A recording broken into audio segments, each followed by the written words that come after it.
Just অসাধারণ একটা view. Guess করুন লোকেশনটা কোথায়, টাঙ্গুয়ার হাওর নাকি সিলেটের কোথাও? লোকেশনটা জানতে অবশ্যই ভিডিওটা দেখবেন। আসসালামু আলাইকুম, আমার নতুন ভিডিওতে সবাইকে স্বাগতম। আজকে আমরা এমন এক অসাধারণ লোকেশনে আপনাদের নিয়ে যাব যেখানে খুব কম মানুষ যায়, যেই লোকেশনটা এখনও অনেকেরই অজানা।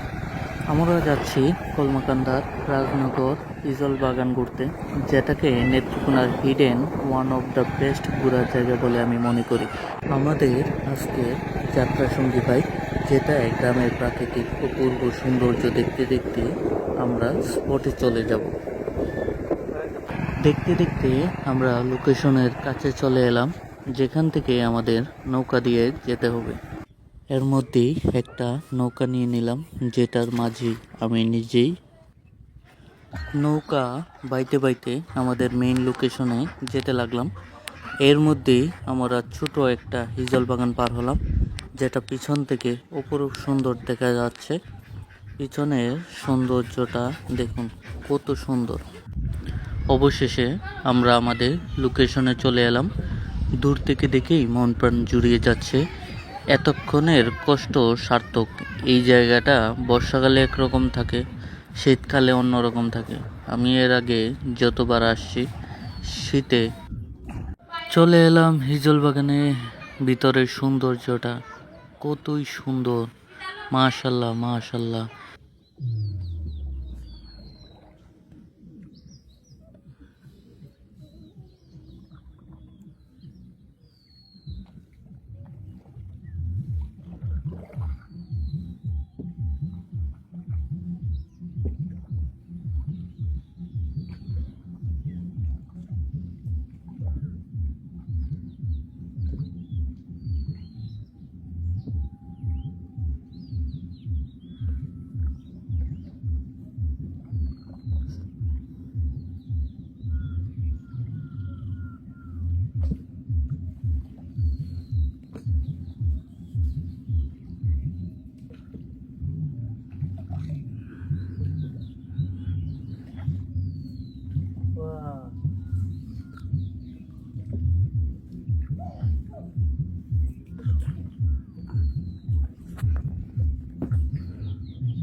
হ্যাঁ,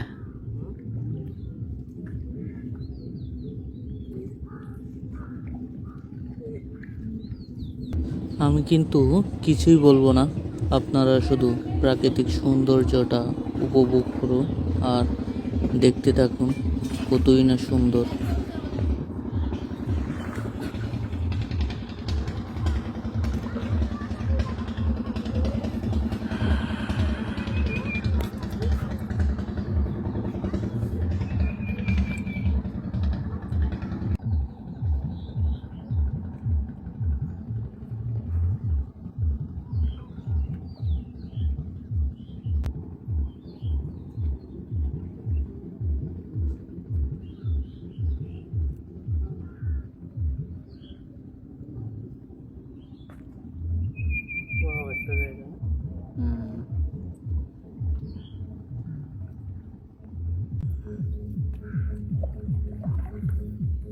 আশেপাশে পরিবেশটা ভিডিও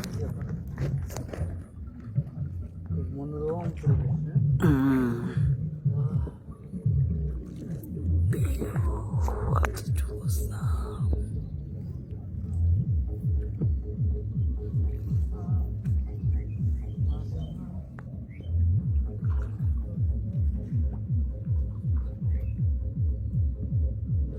নৌকা কিন্তু আমি চালাচ্ছিলাম আর মাঝে মাঝে কাছে চিপায় চাপায় লাগিয়ে দিচ্ছিলাম।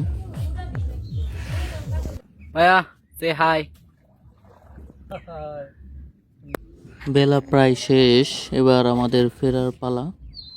হিজল বাগানটা অনেক বড়, আমরা কিন্তু সবটা ঘুরে দেখতে পারি নাই। এখানে ঘুরতে গেলে প্রথমে লাগবে নৌকা, এরপর লাগবে একজন মাঝি। আমাদের ঘোরাঘুরি প্রায় শেষ। ওই যে দেখা যায় কলমাকান্দার সীমান্ত পাহাড়গুলি। এটা আমাদের তেল ফুটে জম নাই। ওয়াও, এই জলবাগানের পিছনে আস্তে। কলমাকান্দার বড় বড় সীমান্তবর্তী পাহাড়গুলোকে দেখা যায়। অস্থির, পুরাই অস্থির। ঘুরতে ঘুরতে সন্ধ্যা হয়ে গেল। আপনারা সবাই চেষ্টা করবেন নেত্রকোনার এই লোকেশনটিতে ঘুরে আসতে। ধন্যবাদ সবাইকে।